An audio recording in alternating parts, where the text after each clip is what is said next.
وەزیرە پەروەردە داغ گشتی دەسێەوە بەرێنان لە پارێزگای سلێمانی کە هەماهەنگ و هاوکارمان بووە بفەرمونون هەر پرسیارێکتان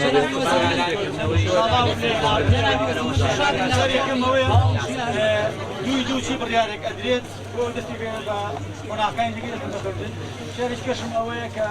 مامۆستایانی کوڕی دوامەرە بە مەرجی سی ڕۆژارێک چە دەوامەکەنەوە لە کاتی خاوێنی دیتەن هەوڵەکان جێرە بۆ ئەمە چ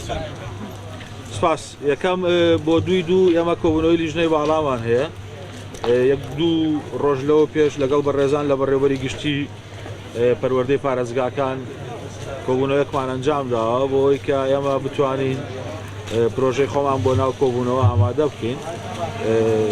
تەسەورەکەم دیدگای وەزارەت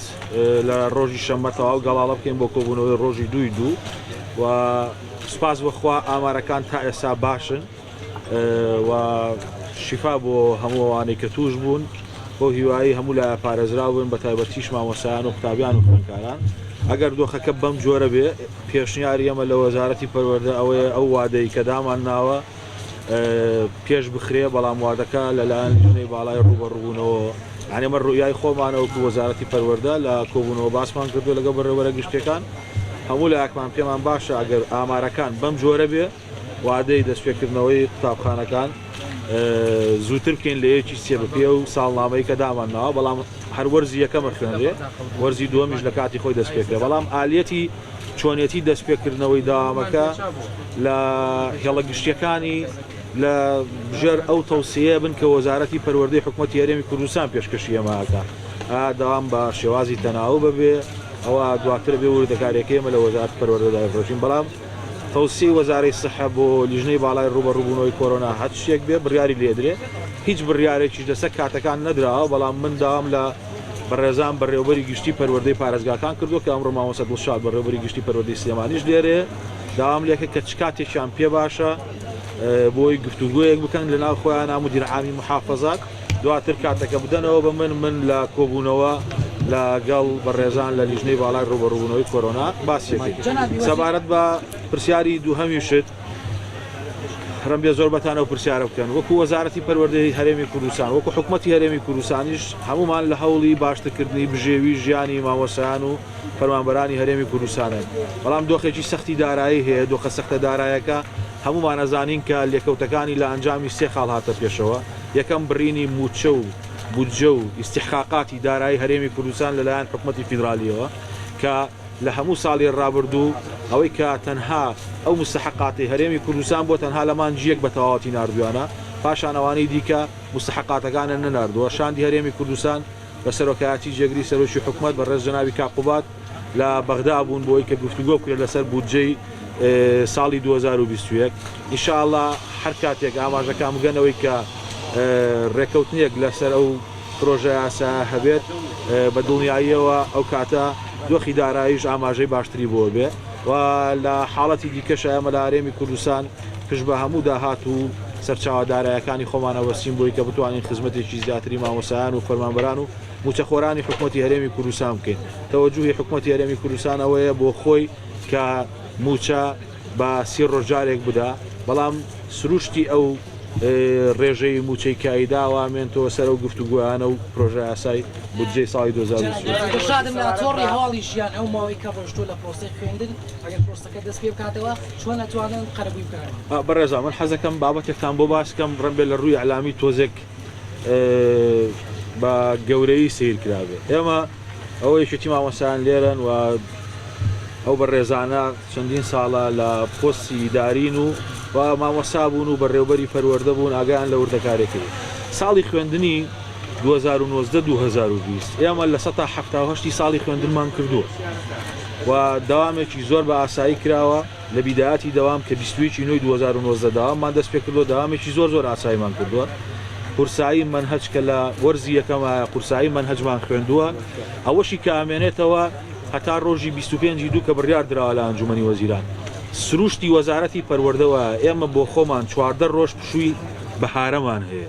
لەگەڵ هەموو ئەو پشوانی دیکە و ڕاپەڕین و پشوانی دیکەش کاکەونە مانجیسیەوە مانجی سێ کەم دەوام هەیە لە ناو وەزارەتی پەروەردە هەموو ئەوەی کە لە ساڵی خوێندنی ڕابردوو لە ئێمە چووە بە تایبەت مانگی 4 بوو ئێمە مانجی 5 کەوتونێتە ناو دەوامەوە ئەمە خاڵی یەکەم خاڵی دووهەم ئێستا کە ساڵی خوێندنی ئێستا ئەمە دەست پێ بکەین یان دەست پێ ئەەکەینەوە جارێکی دیکە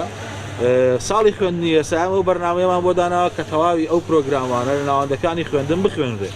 بەو ئالەتی کە وەزارەتی پەروەردە وەزارەتی تەندروستی بۆ ئێمە دیارێکەکە داوامەکەین ئێمە بۆ ئەوەی کە کواڵەتی خوێندن دانەوەزێ و بۆ ئەوەشی کە ئەڵێن مەسەرەن ئەو بابەتانە نەخوێنراوە بڕیارماندا کە خوێندنی ئەم ساڵ بکەینە دوو تەوقیتی جیاوازەوە وەرزی یەکەم لە یەکی سێ دەست پێ بکەینەوە بەڵام ئەگەر لیژنەی ڕوبەڕووبوونەوەی کۆرۆنا بڕیارەکەمان هێنا پێشترە و کاتی ئەلانەکەین کە لە کاتێکە هەبێت بۆ ئەوەی منهەجی وەرزی یەکەم بە تەواوەتی بخوێنرێ و منهەجی وەرزی دومیش لە مانجی نۆ دەست پێکەینەوە بە سوود وەرگرتن لە هەموو پشوەکان جگەل لە 3 ڕۆژی جەژنی نەورۆز و 3 ڕۆژی جەژنی ڕەمەزان خاڵی دیکە ئەویژەوەیە تەقویمی سەنەوی ئێمە ساڵانە لە 165 هەتاوەکو 180 ڕۆژ لەو کاتانە بوو بەبێ گوێرەی و عتڵانی کە دێتە پێشەوە بۆ ساڵی خوێندنی ئایندە ئێمە پێشنیاری ئەومان کردووە کە لە 2012 دەست پێێتەوە بە خوێندنی ساڵی ئایندە هەتاوەکو کۆتایی مانجی 6 ساڵی ئایندە ساڵی پاشتر دەڕوات واتە لە 2012 کە دەست پێێتەوە بە ساڵی خوێندن هەتاوەکو مانجی 6 ساڵی 2022 دەڕوا بەو شێوەیەش ساڵی خوێندنی 2021-22 نە هیچ زەرەرێکی لەسەر دەبێت نەکەم دەبێتەوە بەڵکو ئەوەی کە حسابمان کردووە 168 ڕۆژ داوامی فعلیمان لەبێت ناوەندەکانی خوێندن بەڵام بە سوودوەرگرتن لە پشۆکە بەشێکی داوام نەکردنی ئێستاینەکردنی خوێندی بە مارگرتنی و داوامەکردنی مامۆستایانە ئەو ترێ بەشێکی خوێندی بە کۆرۆنا و ڕێنماییەکانی وەزارەتی تەندروستی وەلا وەزارەتی خوێندیارەکان بەڵام بەشێکی مامۆستایان داوام ناکەن لەبەر بێموچەی گەرانتی چیە کە داوامش دەست پێ بکاتەوە مامۆستایان داوام بکەن ئەو ترێ لە هەولێر ڕەنگە داوام بکرێ بەڵام لە سلێمانی داوام نەکرێت وەڵامی ئەو پرسیارەمدایەوە لەبەرەوە یەکەم پامنێری بەڕێز کە پرسیاری کرد من وەڵاممدا وەڵام با تۆزێکتەوە زیحتر قسە بکەم ئێمە پشگیری هەموو داوای ڕەوای مامۆستایانەکەین و کاریشی بۆ دەکەین مەسەلەکە تەنها پشگیری نییە بەڵام خۆمو دەقەیەک تۆ نادی لە ئەعلامە قسە بکەین داوینکردنی موچەخۆران و مامۆستایان ئەرچی حکوومەتی هەرێمی کوردستانە هەمومان لە حکوومەتی هەرێمی کوردستان لەسەرەوە متتەفقین و هەموو هەوڵێکی شەدەین بە گوێرەی ئەو ئیمکانات و داهاتی لە بەردەستمانە شێوازێکی باش داوەش بکرێت بەڵام بەڕێزان ئێمە لە ساڵی 2014 2015 قەیران بووە یەک ڕۆژ قوتابخانەکان لە هەولێر و دۆکیش مەسەندا نەخرابوون و کاتە خۆ بابەتەکەەوە نەبووە گەر لە شوێنێک بایکۆت هەبوو بێ گرفتی داوامیشمان هەبوو لە 25 دوی 2020 کاتێک کە بڕیاری داخستنی دەرگای قوتابخانەکان درا هێشتا ئیستحقاقاتی ئەمە لە بەغدا نەبڕابوو هێشتا نرخی نەو دانەوەزی بوو هێشتا کۆرۆناژ لە هەرێمی کوردستان تۆمار نەکرابوو بەڵام لەبەر گیانی سەلامەتی پاراستنی گیانی مامۆسایان و قوتابیان و خوێندکاران بڕیارماندا ناوەندەکانی خوێندن دابخێت هێشتا هیچ گرفتێکیشمان بۆ نەهات بۆ پێشەوە یەکی سێ یەکەم حاڵەتی کۆرۆنا لە هەرێمی کوردستان تۆمارکرا ئەمە لە 25 دوو بڕیاری داخستنی دەرگای قوتابخانەکانماندا داخستنی دەرگای قوتابخانەکان پەیوەندی بە موچەند نییە ئێمە کار دەکەین بۆ دابینکردنی ژیانێکی شایستە بۆ مامۆسایان پشگیری مافەکانیانین وەکو وەزیری پەروەردەش خۆم بە یەکەم دڵسۆز و خەمخۆریان نازانم لە هەموو شوێنێکیش و لە هەموو کاتێکیشا هەوڵی ئەومان داوە کە موچەی وەزارەتی پەروەردە و شایستەی مامۆسایان دابینکەین بەڵام داخستنی دەرگای قوتابخانەکان تەنها هۆکار مەسئولیەتەکە سەلامەتی گیانی مامۆسایان و قوتابیانە ئێمە لە